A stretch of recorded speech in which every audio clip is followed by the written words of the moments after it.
अस्सलाम वालेकुम, welcome to my channel.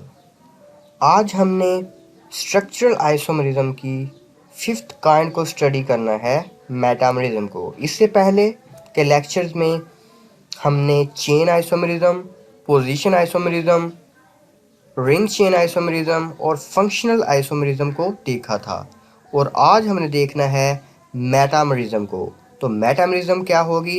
It is a relationship between metamers. और metamers क्या होंगे? Metamers are the compounds with the same molecular formula, same functional group, but differ in the arrangement of alkyl groups around a polyvalent atom or a polyvalent group।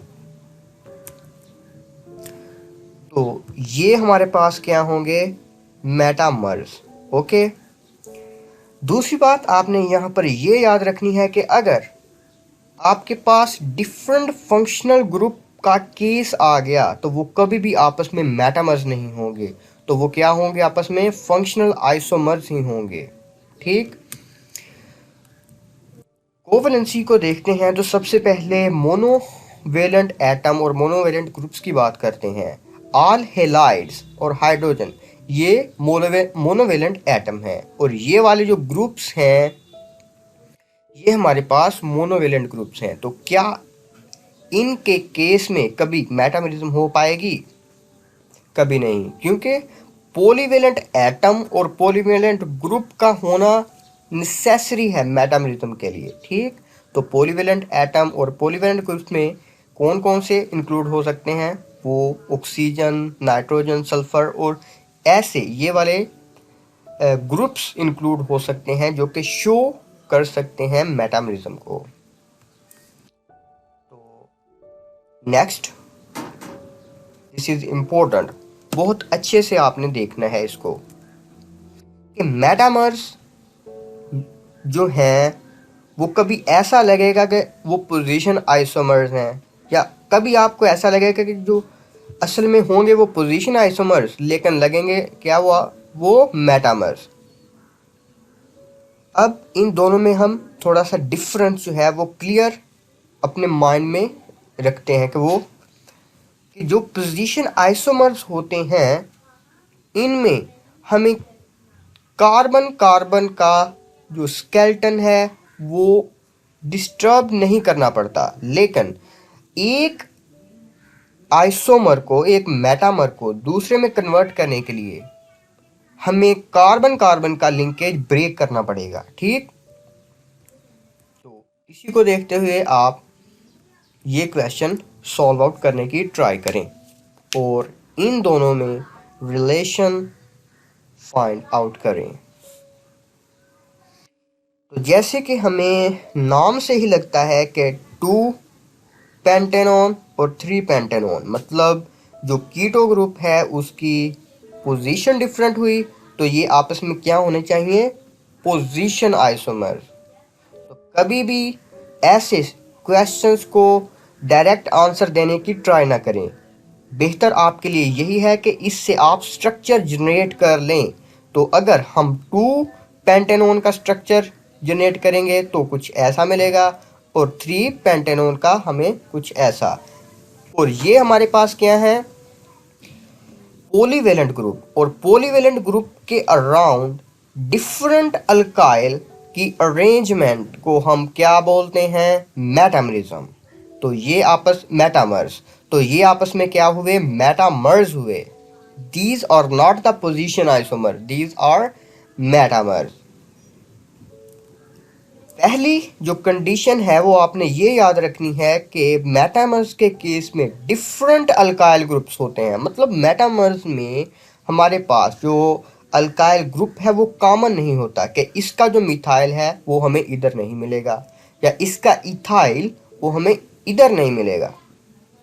लेकिन दूसरी बात ये important है, इसको आपने ज़्यादा फोकस करना है इस पर कि एक मेटामर को दूसरे में कन्वर्ट करने के लिए हमें क्या करना पड़ेगा? कार्बन कार्बन का स्केलेटन ब्रेक करना पड़ेगा, सीसी बॉन्ड ब्रेक करना पड़ेगा। ये वाला बॉन्ड अगर बात करें कि ये वाला जो CH2 है इधर से ब्रेक होकर इधर आ गया तो ये कार्बन कार्बन का स्केलेटन ब्रेक हुआ तो ये आपस में मेटामर्स हुए। ठीक, जो आपने आज कुछ यहाँ सीखा और जो पिछले लेक्चर्स देखे हैं, जो पिछले प्रीवियस लेक्चर्स हैं आइसोमरिज्म के ऊपर, उनकी उनकी बेस पर आप इन क्वेश्चंस को सॉल्व आउट करें और इनमें रिलेशन को फाइंड आउट करें।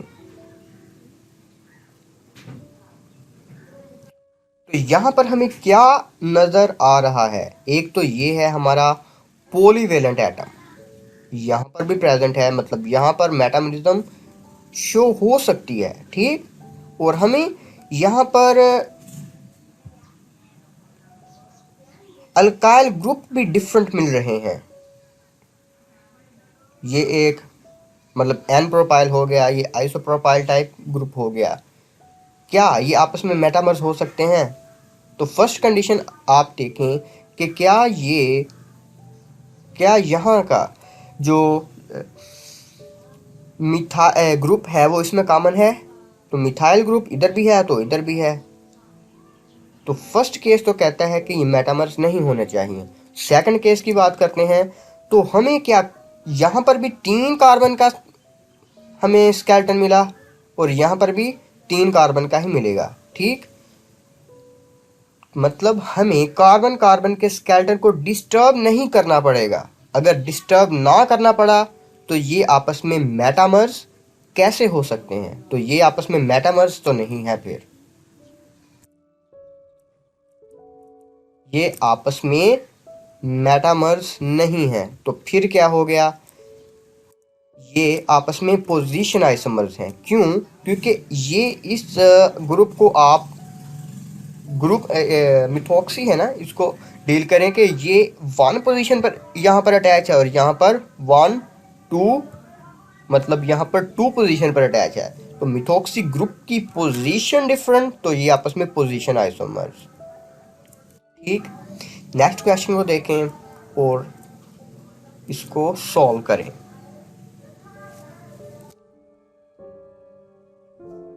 यहाँ पर डिफरेंट अल्काइल ग्रुप की अरेंजमेंट हमें नजर आ रही है अराउंड अ पॉलीवेलेंट, क्या अराउंड अ पॉलीवेलेंट एटम। तो क्या ये मेटामर्स हो सकते हैं? नहीं, क्योंकि हमने पिछले लेक्चर में भी देखा था फंक्शनल ग्रुप आइसोमरिज्म वाले में कि ये वाले जो डिफरेंट डिग्री वाले अमीन्स होते हैं वो आपस में क्या होते हैं? Functional isomer. जब फंक्शनल ग्रुप ही डिफरेंट हो गया तो हमें कभी भी मेटामर्स की तरफ नहीं जाना, तो ये आपस में क्या है? फंक्शनल आइसोमर्स हैं। ठीक, नेक्स्ट वाले question, this is important one, ester का केस है। मेटामरिज्म में आपने इसको बहुत क्लियर, बहुत केयरफुली आपने इसको सॉल्व करना है। दिस इज इंपॉर्टेंट केस, इन दोनों में आप रिलेशन बताएं। तो फर्स्ट कंडीशन हमारी क्या थी कि ग्रुप कॉमन नहीं होना चाहिए। ये वाला ग्रुप इधर है तो ये वाला ग्रुप इधर भी है। ये तो क्या ये ग्रुप कॉमन होने की वजह से क्या ये मेटामर्स हो सकते हैं? सेकंड में देखें, सेकंड केस ये था कि कार्बन कार्बन का जो हमारे पास क्या है,